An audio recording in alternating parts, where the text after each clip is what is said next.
The rainforest of the Ecuadorian Amazon is the most biodiverse ecosystem on the planet. More than 600 species of trees can coexist in a single hectare, and more species of mammals, birds, amphibians, and insects have been recorded here than any place else on Earth. Much of the life here is in the treetops, 100 feet or more above the forest floor. The warm year-round temperatures and ample rainfall allow plants like these orchids and bromeliads to spend their entire lives on the branch of a giant ceiba tree. But here in Wisconsin, things look pretty different. The 12 or so species that make up the forest canopy cope with months of frigid winter by going dormant and losing their leaves. Look at this amazing leaf litter.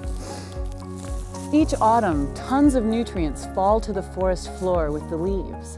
But these nutrients aren't decomposed right away because the temperatures are too cold. It's not until spring, when it warms up, that fungi and bacteria begin to decompose these leaves. It's that annual pulse of nutrients in the spring that allow trees to rapidly flush out their leaves and take advantage of the short growing season.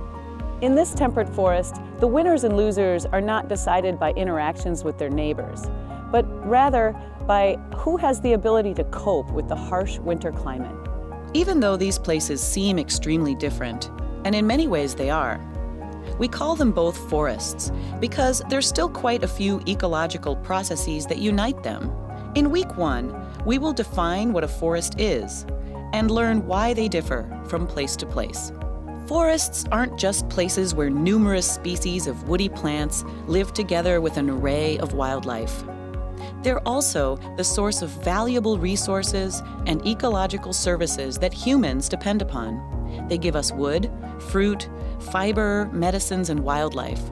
But more than that, they give us oxygen, remove CO2 from the atmosphere, clean and cycle our water, and provide recreational opportunities and spiritual solace.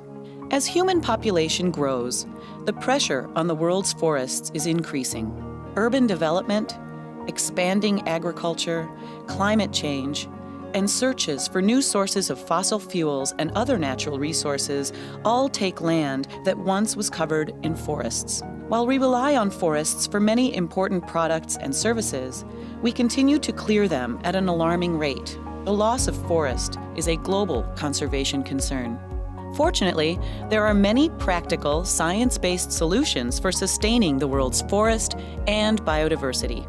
Science, policy, and the everyday behaviors of people like you and me must all come together to sustain forest ecosystems into the future. We'll talk about approaches already being implemented at local, national, and global scales, and from the Midwest to Madagascar. I'm Dr. Catherine Woodward. I'll see you in the forest.